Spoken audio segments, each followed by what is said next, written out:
Mateo capítulo 6 dice la palabra, vamos a leer el versículo 10 para podernos encaminar hacia los objetivos que tenemos para esta tarde, hermanos.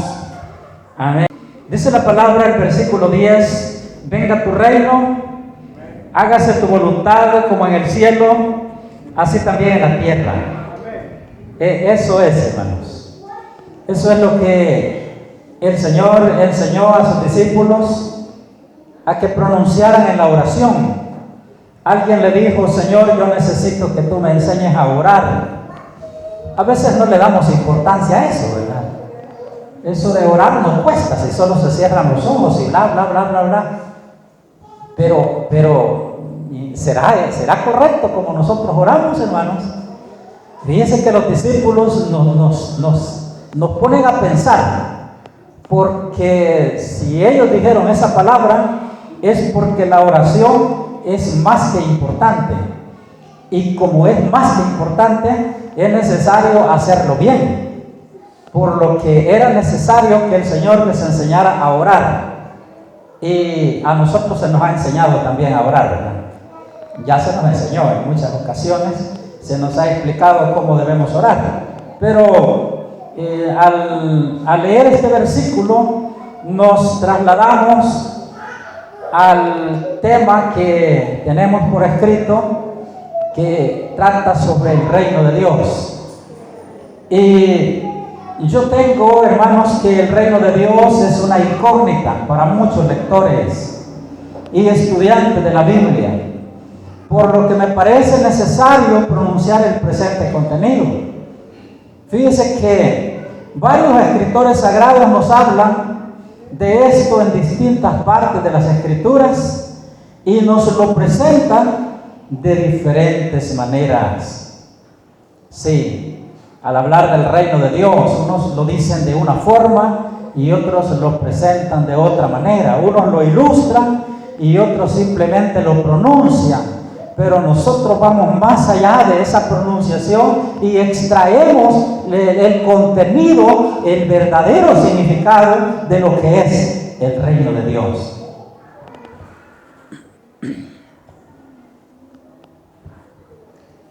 Tenemos entonces, vamos a ver algunos ejemplos, los más comunes de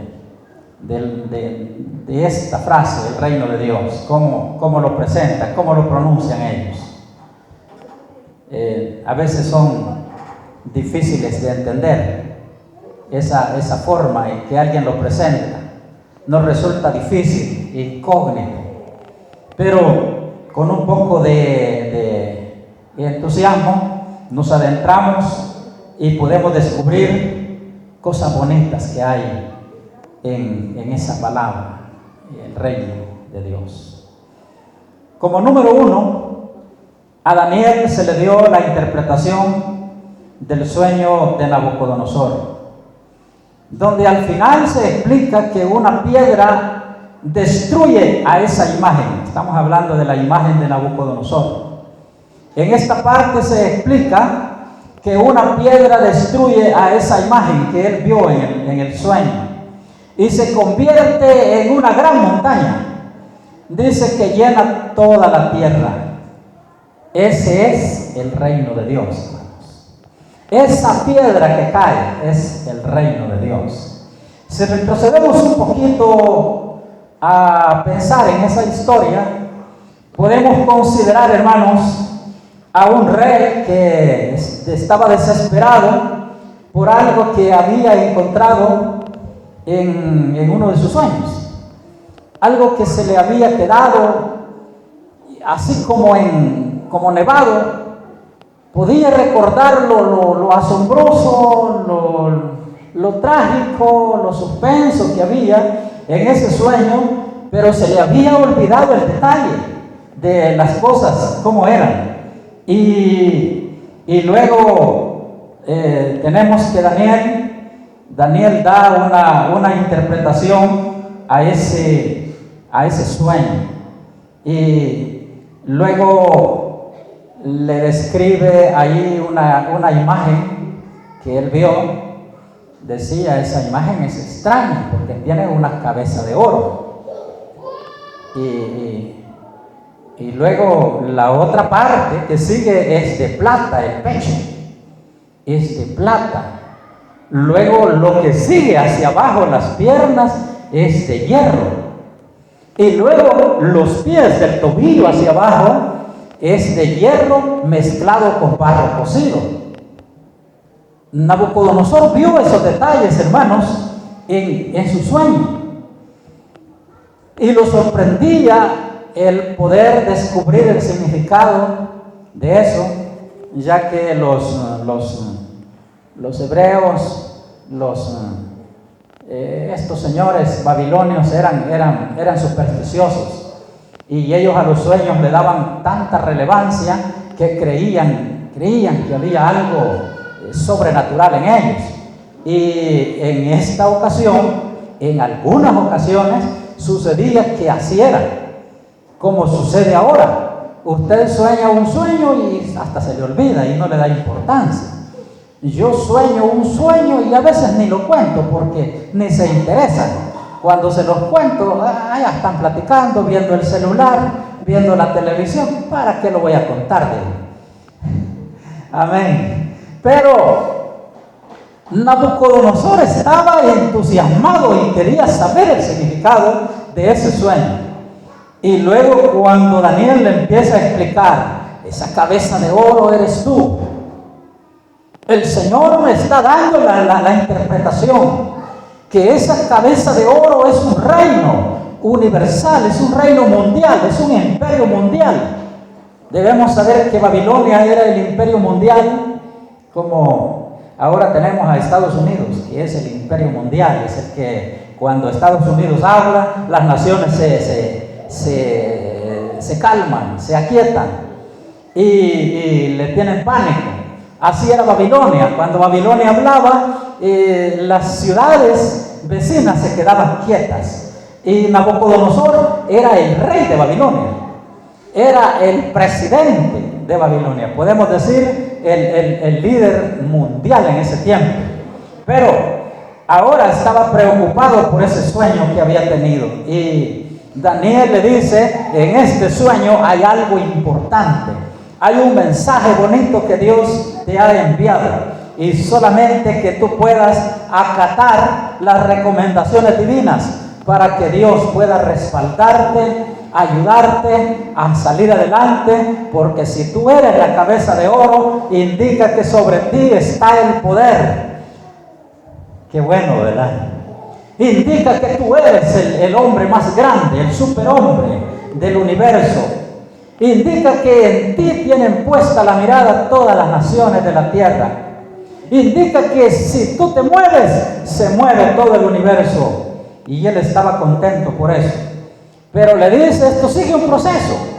Y cuando tú te muevas, o cuando tú te vayas, o cuando tu reino sea quitado y dado a otro, entonces las cosas van a cambiar. Va a venir otro imperio menos fuerte que tú. Ese imperio va a ser de plata. Y después, cuando ese imperio termine, va a venir otro imperio más débil, que va a ser un imperio de hierro. Y posteriormente va a haber otro imperio más débil, que va a ser de hierro con barro revuelto, mezclado con barro cocido, ya menos débil, quebradizo, tostado y más frágil. Y dice Nabucodonosor, yo estaba viendo la imagen, cuando de repente una piedra venía y pegó contra aquella imagen, contra los pies de aquella imagen, y la desmenuzó, la destruyó completamente, y del montón de ripio que quedó de esa imagen, se formó una montaña que cubría toda la tierra. Amén. Eso es profético, hermanos. Cuando interpretamos eso, tenemos que hacerlo con Apocalipsis. Y como no es ese el tema, lo vamos a dejar así. Pero en Apocalipsis nos da la interpretación de que esos son eventos, unos ya pasaron y otros que son futuros, están por venir. Sí, y a nosotros se nos ha enseñado, hermanos, por medio de la palabra se nos ha instruido que Dios tiene un programa. Dios tiene un programa profético. Y nada va a suceder por el azar. Todo va a suceder bajo un plan divino, bajo un plan profético, bajo un plan establecido. Dios no improvisa, hermanos, no improvisa. Pero el detalle es que el reino de Dios está allí. Y eso es lo que quiero declararle. El reino de Dios está allí, en esa piedra que cayó. Esa piedra que cayó, hermanos, esa piedra andaba en el desierto. Anduvo 40 años rodando por el desierto. Y seguía al pueblo de Israel y le daba agua cuando quería. Esa piedra, hermanos. San Pablo dice que esa piedra siguió a Israel durante el peregrinaje y nunca los abandonó. Y él declara, y esa piedra era Cristo. Él nos da la interpretación. Esa piedra que cayó, hermanos, era Cristo. Y cuando esa piedra cae, destruye todos los poderes enemigos de Dios y asienta su trono, asienta su poder sobre ese montón de ripio que queda. Dice que esa montaña llegó a cubrir todo el universo, hermanos, indicando que de allí, desde allí está o estará el trono donde se gobernará a las naciones con vara de hierro. Así dice la palabra, que Jesucristo regirá con vara de hierro. Número 2, en Zacarías 4 se nos describe a un rey soberano que domina todas las cosas por medio de un personaje clave llamado Zorobabel, en Zacarías 4. Y 2 agentes principales conocidos como los 2 olivos. Por medio de dichos agentes podemos ver que no existe el hombre fuerte aparte de Jesús. Oiga esa declaración, hermano. Por medio de dichos agentes podemos ver que no existe el hombre fuerte aparte de Jesús, quien sujeta todo bajo la planta de sus pies. ¿Quién es? Jesús. Es Jesús. Es Jesús.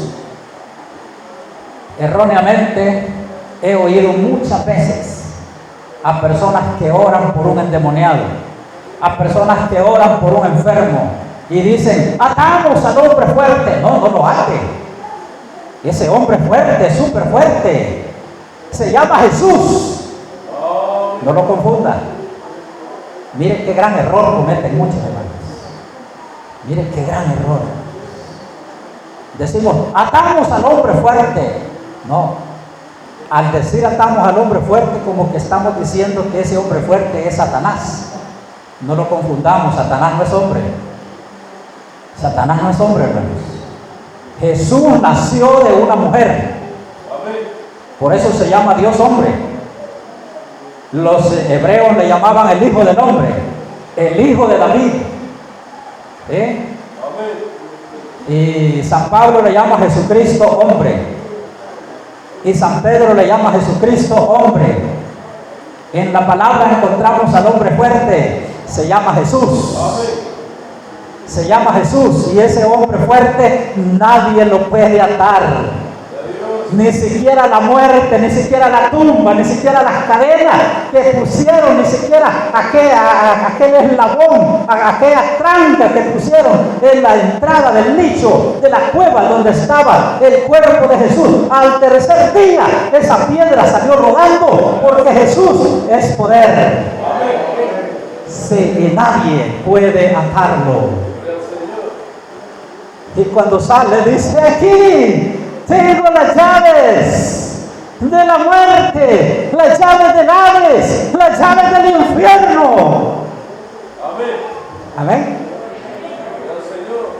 Ese es mi Rey. Ese es mi Salvador. A quien predico, a quien sigo, a quien sigo. Solamente a Él. Y a Él sea la gloria. Sí. Tenemos entonces ahí, por medio de dichos agentes, dice, podemos ver que no existe el hombre fuerte. ¿Qué hacían esos agentes para identificarlos como agentes de un hombre fuerte? Si ellos hicieron cosas sobrenaturales, ¿cuántas cosas no hace Jesús? Sí, dice la palabra en Apocalipsis 11, está la lectura de estos dos olivos, que allá se presentan como los dos testigos, y Zacarías 4 lo presenta como dos olivos, son los mismos personajes. Y dice Apocalipsis 11 que los ataban y ellos rompían las cadenas, los encerraban en la cárcel y ellos abrían las puertas, los atacaban con espada, con lanza, y ellos se defendían y nadie les podía hacer daño. Por 3 años y medio esos hombres fueron inmortales. Por 3 años y medio esos hombres predicaron la palabra en medio de, no le voy a decir en medio de balas porque no habían balas, pero en medio de dardos, en medio de lanzas, en medio de espada, en medio de piedra, en medio de serpientes, en medio de escorpiones, en medio de todos los ataques del enemigo. Esos hombres eran inmortales porque tenían un poder sobrenatural. Dice que ellos hacían que descendiera fuego del cielo. Ellos hacían que los muertos resucitaran, levantaban los muertos, sanaban enfermos, hacían cosas sobrenaturales, y la autoridad los seguía porque estos estaban haciendo un desastre, estaban confundiendo a la humanidad, haciéndoles creer que aquel Jesús existía, haciéndoles creer que aquellos que habían desaparecido se habían ido en el arrebatamiento de la iglesia, y el anticristo, a él no le convenía eso porque él había confundido a la gente, les había dicho que se los habían robado y que los habían llevado a vivir a otro planeta. Pero esos testigos estaban predicando la palabra, esa que nosotros predicamos, que Jesucristo vive, que Jesucristo salva, que Jesucristo viene pronto, que es el amo y Señor del universo, que ante Él se dobla toda rodilla y toda lengua confiesa que Jesús es el Señor. Ellos estaban predicando esa palabra de autoridad. 3 años y medio. Y después de 3 años y medio dice que el anticristo logra matarlos, logra destruirlos. Y cuando los mata, los tienden en una meseta, en una zona pública de Jerusalén, en una plaza. Ahí los tuvieron tendidos, no los cubrían porque querían que viniera todo Israel y todo el mundo llegara para que vieran el poder que tenía el anticristo, el poder que tenía la bestia de haber terminado con esos mentirosos, con esos falsos profetas. Estaba tratando de promover su reino, y la gente llegaba y veía que la bestia había matado, que el anticristo había matado a sus enemigos, y alababan a la bestia y alababan al anticristo.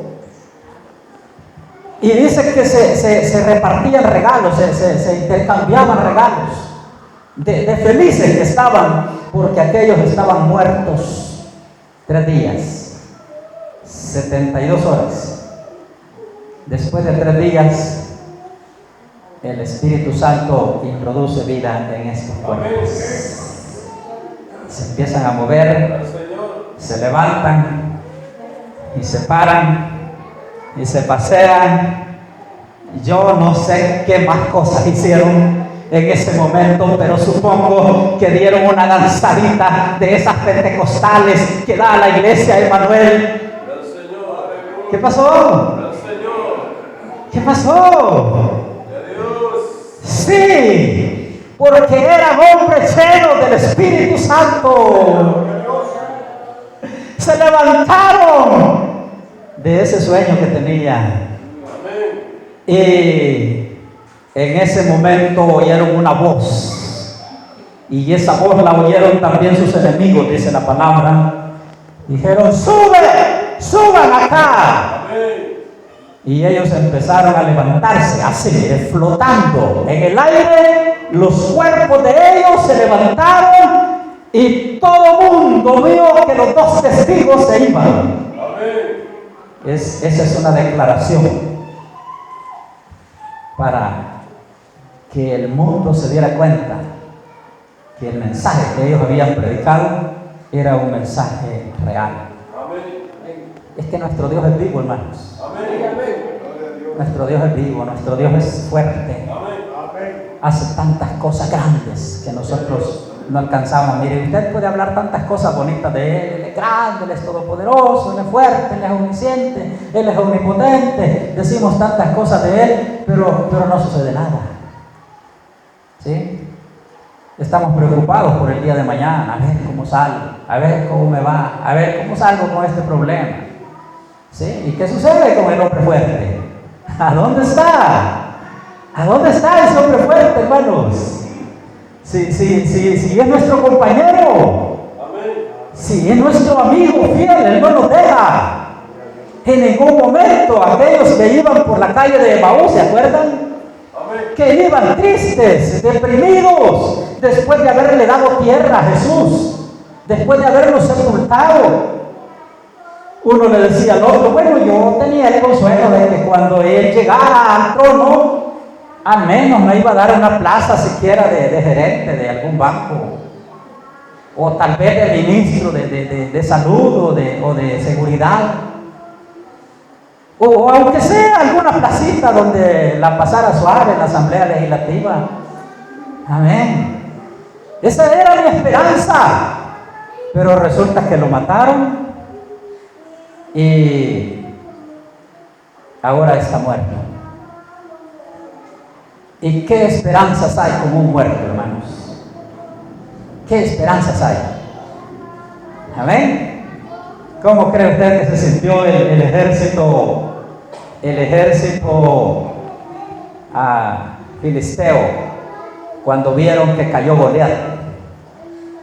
¿Cómo creen ustedes que se sintieron si él era el instrumento principal para ellos? Si él era el que amedrentaba a la nación de Israel. Pero luego ven que cae aquel gigante, muerto por un jovencito de 16 años. Sí. ¿Cómo creen ustedes que se sentía ese ejército? Dice que en ese momento se echaron a correr, se fueron huyendo, y el ejército de Israel los siguió y les dio muerte. Murieron muchos filisteos en esa ocasión. ¿Sí? Porque el superhombre había caído. El ejército sintió que ya no tenía esperanzas.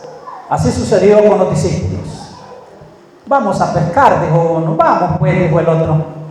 Y tomaron los arpones, las atarrayas, y se fueron para Metalillo, o para no sé para dónde, para la Playa Dorada o la Barra de Santiago. Se fueron a pescar porque ya no había nada que hacer. El que les había enseñado, el que los había instruido, el que los había preparado, ahora estaba muerto. Y estos dos iban tristes por la calle de Emaús platicando, cuando un extraño se les acerca y les dice: ¿y de qué están hablando ustedes? Oigo algo importante lo que van diciendo. Y le dice uno de ellos: ¿acaso eres tú el único que no se da cuenta de las cosas que han pasado en Jerusalén? Y él les dice: no, es que ustedes no han leído las Escrituras. Eso era necesario que sucediera. Eso tenía que ser así. Veamos lo que dice Isaías 53. Amén. Ahí está todo el detalle, ¿verdad? Como cordero fue llevado al matadero, y como oveja en medio de sus trasquiladores enmudeció, no abrió su boca. Fue pasado por cárcel, fue maltratado, fue herido por nuestras rebeliones. El castigo de nuestra paz fue sobre él. Y el profeta dice, y por su llaga hemos sido curados. Pero ellos no habían leído Isaías, y si no hubieran entendido lo que estaba pasando. Hermanos, Jesús estaba vivo. Esa era la esperanza de ellos, y esa es la esperanza de nosotros. Esa fue la esperanza de la iglesia primitiva. Esa fue la esperanza de los apóstoles. Ellos murieron mártires. Todos murieron mártires excepto San Juan. Todos los apóstoles murieron mártires, los martirizaron. Unos fueron tirados a las fieras, otros fueron lacerados, fueron quemados vivos. Pero lo hicieron porque sabían que había alguien que los esperaba más allá de la muerte. Al otro lado de la muerte, al otro lado del sepulcro, estaba Jesús con los brazos abiertos, diciendo: ven, hijo mío. Amén. Entra al gozo de tu Señor. Eso es, hermanos, la esperanza del cristiano. Eso es el reino de Dios que ahora predicamos. El reino de Dios. Se habla del reino de Dios y unos dicen: es que el reino de Dios está escondido en los corazones. Sí, es cierto. Otros dicen: es que el reino de Dios es ahora. ¿Ah, sí? ¿Cómo es eso que el reino de Dios es ahora? Pues el reino de Dios es ahora, pero para los que quieren que reine. ¿Cuántos quieren que reine Jesús? Amén. ¿En cuántos de ustedes reina Jesús? Amén. El reino de Dios está establecido en los corazones de los humildes, de los que tienen hambre y sed de justicia, de los que quieren recibir de Dios. Pero no así de todos. Algunos dicen el reino de Dios es ahora porque están diciendo que ya estamos viviendo el milenio. Que ya estamos viviendo el milenio. Pero la palabra dice que en el milenio no va a haber maldición. En el milenio no va a haber corrupción. En el milenio no va a haber drogas. En el milenio no van a haber asesinatos. En el milenio no van a haber borrachos. En el milenio no van a haber prostitutas. En el milenio no van a haber, mire, ni siquiera hormigas para que nos piquen. Le cuento. Y si van a haber hormigas, pero no van a ser amigas de nosotros. Sí, no nos van a picar. Las hormigas. Amén. Por eso dice Isaías: el león comerá con el cachorro, con el cabrito, y un niño los apacentará. ¿Sí? El león, tranquilo, como el perrito, ¿verdad? El perrito juguetón. Así será un león. La ferocidad de los animales desaparecerá. Ese es el reino de Cristo. Ese es el reino de Cristo, establecido ya en la tierra. Pero todavía no se ha establecido, esperemos, tengamos paciencia. La iglesia tiene que irse y regresar. ¿Sí? La iglesia tiene que ir a dos cosas: al tribunal de Cristo, es decir, a dar cuentas de lo que ha hecho, a rendir cuentas de lo que ha hecho. Por eso hay que trabajar, hermanos, hay que hacer las cosas bien, porque no nos vamos a quedar así. No crean que solo la recompensa de un solo, no, primero el tribunal. Y después, pasada la prueba, a las bodas del Cordero, y después de las bodas, de vuelta a la tierra en la guerra de Armagedón. Vestido de blanco, vestidos de blanco, un ejército vestido de blanco, nunca se ha visto, pero se verá. Y verá y vendrá sobre las nubes del cielo con su rey Jesús. Amén. Rey de reyes y Señor de señores. Ese es el reino de Dios, hermanos.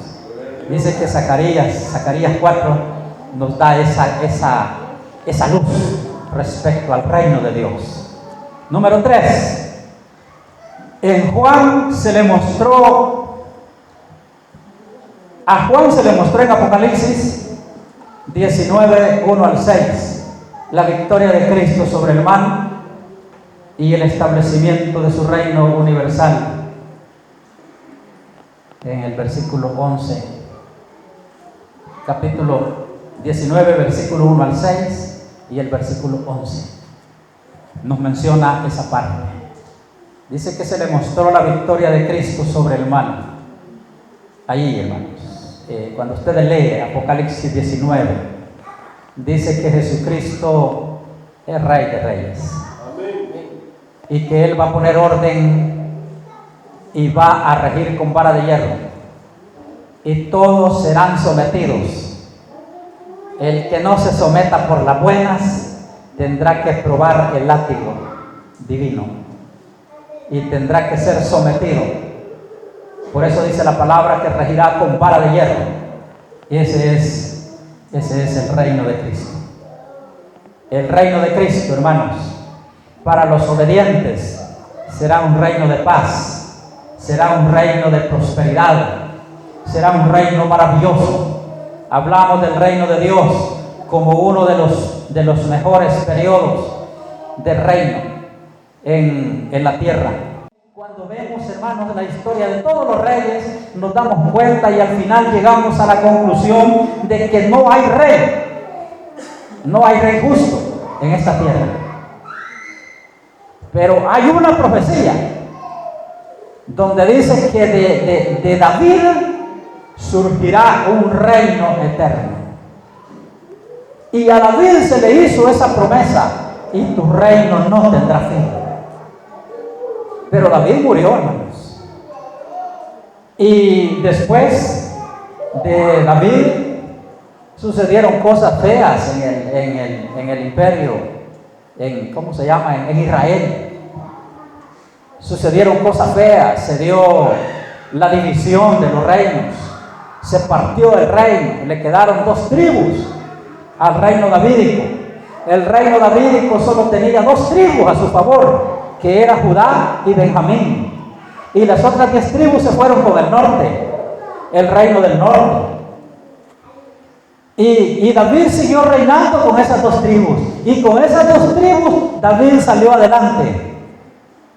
Fíjense, la dinastía davídica no terminó. Mientras sucedieron otras dinastías, la dinastía davídica se mantuvo hasta el último momento, hasta que desapareció el reinado, porque llegó a desaparecer en tiempos de los babilonios, cuando Babilonia vino y llevó cautivo a Israel. Entonces desapareció el reino de David, hasta ahí llegó. Pero la interrogante que ahora tenemos es: ¿volverá a reinar David? Y la respuesta es sí, reinará. Porque hay un descendiente de la línea davídica. Fíjense, hay un descendiente de David. Se llama Jesús. Y Él vino para reinar, pero en su primera venida no le creyeron. Y como no le creyeron, lo persiguieron, lo criticaron, lo azotaron y lo clavaron en una cruz. Hicieron lo que quisieron con Él y no se estableció el reino en ese tiempo. Cuando Él resucita, los discípulos tenían la esperanza que ahora sí, Él viene para reinar. Y le dicen unos apóstoles: Señor, ahora sí, restaurarás el reino. Amén. Ahora sí llegaremos al poder. Ahora sí se nos hace realidad el que nos vamos a poner la corbata. ¿Verdad que sí, Señor? Y le dice: no les toca a ustedes saber eso. porque el Padre tiene un programa que seguir. Y nosotros vamos a someternos a ese programa y vamos a esperar un poquito. Pero sí recibirán poder cuando venga el Espíritu Santo sobre ustedes. Y van a serme testigos en Jerusalén, en Judea, en Samaria y hasta lo último de la tierra. Oiga, esa es una palabra misionera. Otra vez. Otra vez hablamos de misiones. Y me seréis testigos en Jerusalén, Samaria, en Judea y hasta lo último de la tierra. Es necesario tener misioneros en todas partes del mundo. Y nosotros no vamos a hacer misiones por allá, pero podemos llegar con dinero. Sigamos ofrendando, hermanos. Sigamos ofrendando. Porque ser testigos de Jesús es importante. No nos cansemos de dar. La palabra dice que a su tiempo segaremos si no desmayamos. La palabra dice que a su tiempo segaremos si permanecemos fieles hasta el final. Entonces, hermanos, a Juan se le mostró en Apocalipsis la victoria de Cristo sobre el mal. O sea que habrá un final para el mal, hermanos. El mal no ha terminado. A veces cuando se sienta un gobierno dice: miren, yo les prometo terminar con la delincuencia, yo les prometo terminar con la pobreza, yo les prometo establecer un gobierno de prosperidad, un gobierno de economía, un gobierno donde haya trabajo, donde haya solvencia económica para toda la nación. Pero ese presidente no existe.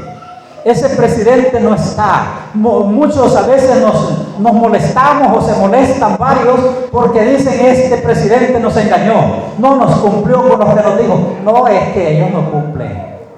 Es que eso no se va a dar, eso no es humano. Eso es humano, y lo que es humano es imperfecto. Hasta que Jesucristo establezca su reino, hasta entonces las cosas van a cambiar.